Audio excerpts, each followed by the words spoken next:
बहुत समय पहले की बात है। सुखपुर नामक गांव में तीन भाई रहते थे। धर्मराज, बलराज और नीरज।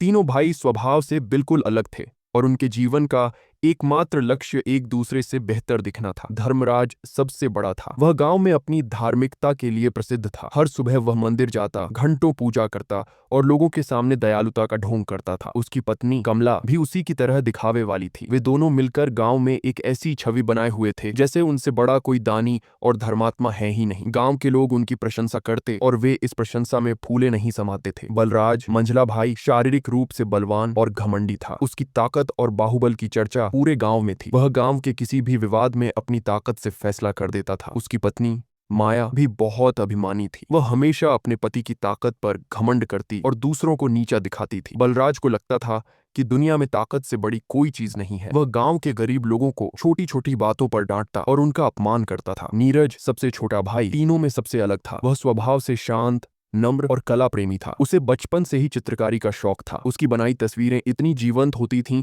कि देखने वाले मंत्रमुग्ध हो जाते थे। लेकिन सुखपुर गांव में कला को कोई खास सम्मान नहीं मिलता था। गांव के लोग मानते थे कि कला सिर्फ समय बर्बाद करने का काम है। वे नीरज को कलाबाज और बेकार का आदमी कहकर उसका मजाक उड़ाते थे। धर्मराज और बलराज भी उसे अपने साथ बिठाना पसंद नहीं करते थे क्योंकि उन्हें लगता था कि नीरज उनके ऊंचे रुतबे को कम कर देगा। नीरज की पत्नी मीना भी दुखी रहती थी क्योंकि उसे हमेशा अपने पति के कारण ताने सुनने पड़ते थे। इसी गांव में एक और किरदार था, अर्जुन। अर्जुन एक अनाथ लड़का था जिसे बचपन में ही गांव के चौधरी ने अपने यहाँ काम पर रख लिया था। चौधरी एक कठोर और स्वार्थी इंसान था। वह अर्जुन से दिन रात काम करवाता था लेकिन उसे कभी भी भरपेट खाना नहीं देता था। अर्जुन के पास कोई घर नहीं था, कोई परिवार नहीं था। उसकी जिंदगी चौधरी के घर के काम करने और गांव के लोगों से ताने सुनने में बीत रही थी। वह अपनी इस दयनीय स्थिति पर रोता लेकिन उसकी मदद करने वाला कोई नहीं था। उसका अकेलापन और दुहक उसे अंदर से खाए जा रहा था। एक दिन अर्जुन अपनी इस निराशाजनक जिंदगी से तंग आकर एक पेड़ के नीचे बैठा था। तभी नीरज उसके पास आया। नीरज ने देखा कि अर्जुन की आंखों में आंसू है। उसने अर्जुन को समझाया, तुम निराश मत हो अर्जुन, मैं जानता हूँ तुम्हारी जिंदगी मुश्किल है लेकिन हमें अपनी उम्मीद नहीं छोड़नी चाहिए। अर्जुन ने गहरी सांस ली और बोला, आप भी मेरी तरह ही दुखी हैं नीरज भाई। गाँव वाले आपको कलाबाज कहकर मजाक उड़ाते हैं और मुझे बेकार कहकर। नीरज ने मुस्कुराते हुए कहा, हाँ यह सच है, लेकिन क्या तुम जानते हो अर्जुन, अगर हम अपनी किस्मत को स्वीकार कर लेंगे तो यह कभी नहीं बदलेगी। हमें अपनी किस्मत खुद लिखनी होगी। दोनों के बीच यह बातचीत हुई और उन्होंने महसूस किया कि उनका दर्द एक जैसा है। उन्होंने यह भी समझा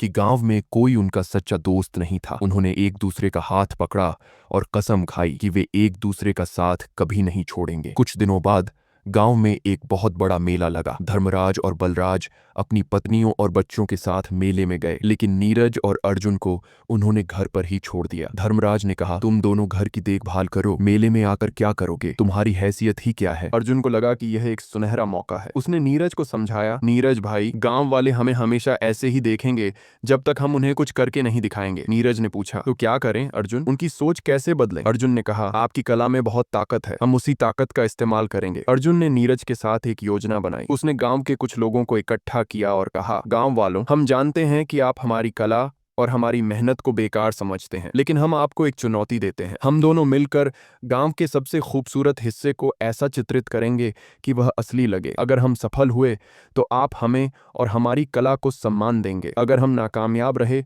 तो हम हमेशा के लिए गांव छोड़कर चले जाएंगे। कहानी में आगे बढ़ने से पहले मैं चाहता हूं, अगर आपको कहानी अच्छी लग रही है तो वीडियो को लाइक करें और ऐसी ही मजेदार वीडियो देखने के लिए चैनल को सब्सक्राइब करना न भूलें। तो चलिए कहानी को शुरू करते हैं। गांव वालों को लगा कि यह एक मजाक है। उन्हें विश्वास नहीं था कि नीरज और अर्जुन यह कर पाएंगे। धर्मराज और बलराज भी यह सुनकर हंसने लगे। बलराज ने कहा, ये कलाबाज क्या करेंगे, ये सिर्फ अपनी हार से डरकर गांव छोड़कर जाना चाहते हैं। लेकिन गांव के चौधरी ने कहा, ठीक है, मैं इस चुनौती को स्वीकार करता हूं, लेकिन अगर तुम दोनों हार गए तो तुम्हें हमेशा के लिए गांव छोड़ना होगा। नीरज और अर्जुन ने चुनौती स्वीकार कर ली। उन्होंने गांव के तालाब के किनारे काम करना शुरू किया जहां एक घना बरगद का पेड़ था और पानी में कमल के फूल खिले हुए थे। यह जगह गांव की सबसे सुंदर जगहों में से एक थी। नीरज ने अपनी कूची उठाई और बरगद के पेड़ को चित्रित करना शुरू किया। उसकी कूची में जादू था और वह धीरे धीरे अपनी कला से उस दृश्य में जान डालने लगा। अर्जुन ने गांव वालों को अपनी मेहनत से मोहित कर लिया। वह दिन रात नीरज की मदद करता,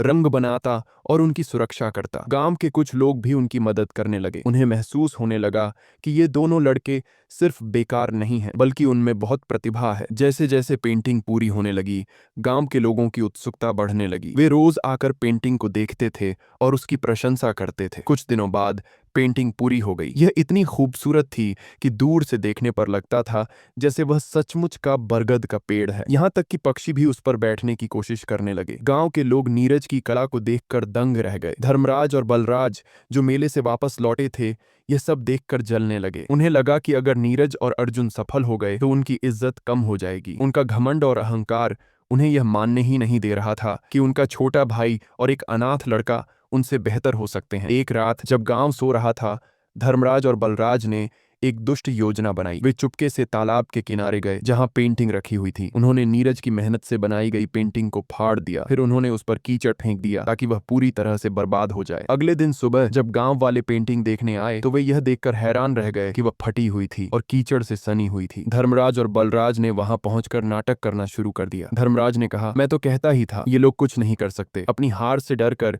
इन्होंने खुद ही अपनी कला को बर्बाद कर दिया। बलराज ने भी कहा, यह सिर्फ एक दिखावा था, ये दोनों डरपोक हैं। गांव वालों ने नीरज और अर्जुन पर विश्वास कर लिया क्योंकि धर्मराज ने हमेशा गांव में अच्छा इंसान होने का दिखावा किया था। गांव वालों ने नीरज और अर्जुन को गांव से निकालने का फैसला किया। चौधरी ने कहा, तुमने अपनी शर्त पूरी नहीं की, अब तुम्हें हमेशा के लिए गांव छोड़ना होगा। नीरज और अर्जुन ने बहुत समझाया कि उन्होंने ऐसा नहीं किया, लेकिन कोई उनकी बात सुनने को तैयार नहीं था। गांव वालों ने उन्हें गांव से निकाल दिया। नीरज और अर्जुन उदास थे, लेकिन उन्होंने हार नहीं मानी। अपनी यात्रा के दौरान वे कई दिनों तक चलते रहे। वे भूख और प्यास से व्याकुल हो गए थे। एक दिन वे एक नदी के किनारे पहुंचे जहां एक बूढ़ा साधु तपस्या कर रहा था। साधु ने अपनी आंखें खोली और उन्हें देखकर पूछा, तुम दोनों इतने दुखी क्यों लग रहे हो? अर्जुन ने उन्हें पूरी कहानी बताई। साधु ने उनकी बात सुनकर मुस्कुराया और कहा, पुत्र, गांव वालों का सोचना गलत है। एक इंसान की पहचान उसकी धन दौलत या दिखावे से नहीं, बल्कि उसकी मेहनत और ईमानदारी से होती है। तुम दोनों ने जो किया वह सच्चा कर्म था। तुम्हें अपनी कला पर विश्वास रखना चाहिए। साधु ने उन्हें बताया कि गांव से दूर एक रहस्यमयी जगह है जहां एक महान चित्रकार का खजाना छिपा हुआ है। उन्होंने उन्हें एक गुप्त नक्शा दिया जो उस जगह की ओर इशारा कर रहा था। साधु ने कहा, इस खजाने में सिर्फ सोना और चांदी नहीं है, बल्कि ज्ञान और कला का खजाना भी है। अगर तुम इसे पा लेते हो तो तुम दुनिया के सबसे धनी